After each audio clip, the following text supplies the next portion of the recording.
Bonjour à toutes et à tous, place à l'actualité qui aura marqué votre semaine. Et justement, il y a quelques jours, une vingtaine de députés La République En Marche ont co-signé une tribune publiée dans le JDD. Leur volonté, aller plus loin dans l'ouverture des magasins le dimanche. Nous avions interviewé notamment Benoît Potry, député de la 8e circonscription du Pas-de-Calais. Et bien depuis, l'Union des entreprises de proximité lui a répondu. Elle est contre cette proposition qui menacerait, selon elle, les petits commerces, comme les boucheries par exemple. Son représentant l'a d'ailleurs affirmé au micro d'Alexis Tessier. L'ouverture 7 jours sur 7 aura un impact immédiat. D'abord chez les artisans, les petits artisans. C'est-à-dire, voilà, le boucher, le charcutier, le boulanger, le fromager. Eh bien, ils ne pourront pas supporter le dimanche de baisser de 30%. Vous savez, dans nos commerces, 70% du chiffre d'affaires, c'est vendredi, samedi, dimanche. Si on touche à notre dimanche, on va fragiliser les entreprises. Je ne parle pas pour les 20% pour lesquels ça va bien, pour ceux qui sont sur l'innovation, qui sont bien situés au centre-ville. Je parle pour les 80% des artisans qui vont être en difficulté. À la métropole européenne de Lille, l'année dernière, il y avait 12 dimanches d'accordés par les maires. La métropole a dit non, c'est trop risqué, ça va toucher à nos centres-villes, on en met 8. Un an après, on nous dit on va vous en mettre tout le long de l'année. C'est pas possible, on ne peut pas changer de discours et de point de vue comme ça sur 12 mois. C'est aberrant quand même. Et la rentrée étudiante approche à grands pas et pour les retardataires, c'est le moment, c'est d'ailleurs plus que le moment de se trouver un logement. Problème, c'est une période compliquée pour la location de petites surfaces. À Lambersart, l'agence Le Duc Immobilier a par exemple déjà loué tous les appartements de ce genre. Alors pour optimiser ses chances, un des agents de cette agence nous donne des conseils pour trouver plus rapidement un appartement aujourd'hui, ainsi que des conseils concernant l'état des lieux. On l'écoute tout de suite. Mon premier conseil pour les retardataires, c'est dès aujourd'hui démarrer les recherches de logement.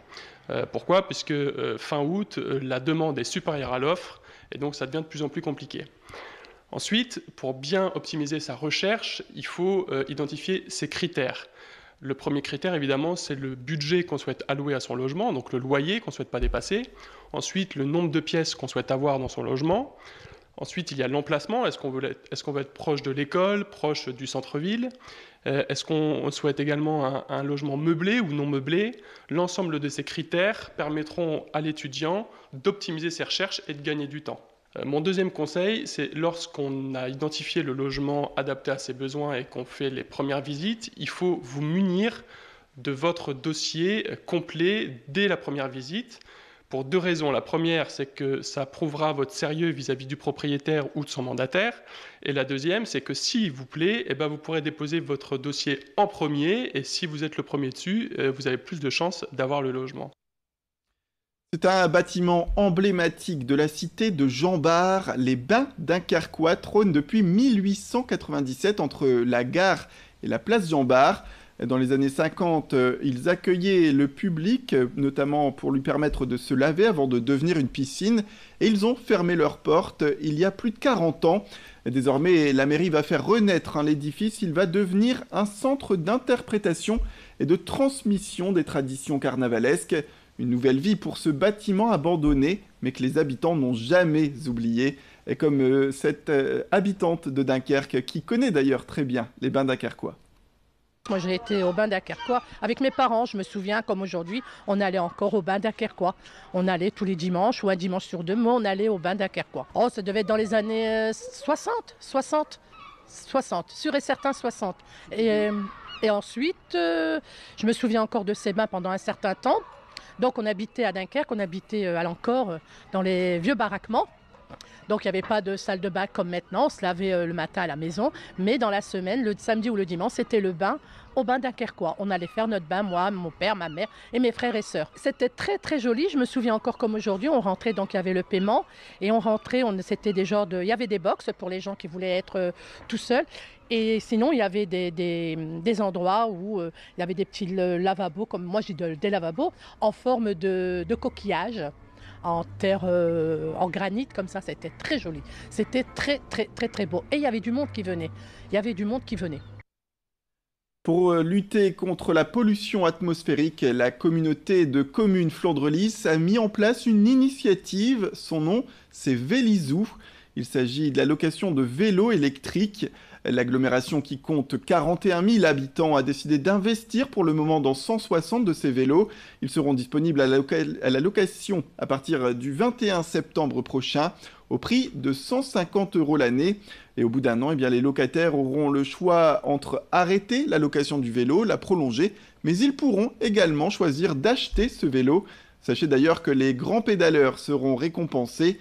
Une remise existera en fonction des kilomètres parcourus. Pour satisfaire la demande, la communauté de communes va aussi agrandir le parc au fur et à mesure. L'objectif est de louer 1000 vélos dans les 4 ans. Pour les premiers disponibles, des formulaires de pré-réservation sont à remplir. On écoute tout de suite le président de la communauté de communes qui revient sur le fonctionnement de ce programme. Vous êtes Monsieur Dupont, vous vous présentez pour retirer votre vélo, vous allez signer un contrat avec la collectivité, vous allez verser la somme pour l'ensemble de l'année de 150 €, donc 12,50 € par mois, et puis vous allez partir avec votre vélo que vous allez conserver chez vous, moyennant un contrat bien évidemment, puisque si à l'issue de l'année vous ne souhaitez pas le conserver, eh bien il faudra le rendre en bon état à la collectivité, mais si vous souhaitez le conserver, vous allez pouvoir l'acheter moyennant un argus du vélo, donc on va descendre le prix bien évidemment par rapport au prix du neuf, et après plus vous aurez fait de kilomètres par tranche de 500 km, et plus il y aura une décote sur le vélo. Ah ben le retour, on l'a ici depuis 24-48 heures, puisqu'on a donné l'information. Et très clairement, on est pris d'assaut au niveau de l'accueil de la communauté de communes. Coup de téléphone, visite directe, les 160 sont quasiment déjà partis. Donc il y aura une seconde tranche de 100 un mois plus tard, et puis après on va monter crescendo. Donc on est très confiant pour obtenir notre objectif de 1000. Voilà, c'est la fin de cette édition. Merci à toutes et à tous de nous avoir suivis. Restez avec nous, l'information continue.